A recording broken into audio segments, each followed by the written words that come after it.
Hey guys, and welcome back to this channel. In this video, I'll be showing you guys how you can complete this task for the winter season event in Heartopia.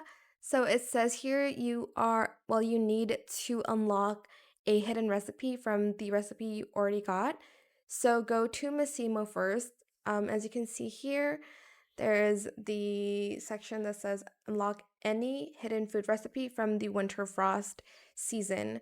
So make sure you have the recipe already. So for the original frosted pancake, I just switched out the fruits to, I think I switched it out to mandarin, and then you're just going to start cooking and it's going to unlock that hidden recipe. You just basically need to switch out the fruits. If you want to make the other hidden recipe, it is the latte one where you will replace the coffee with milk.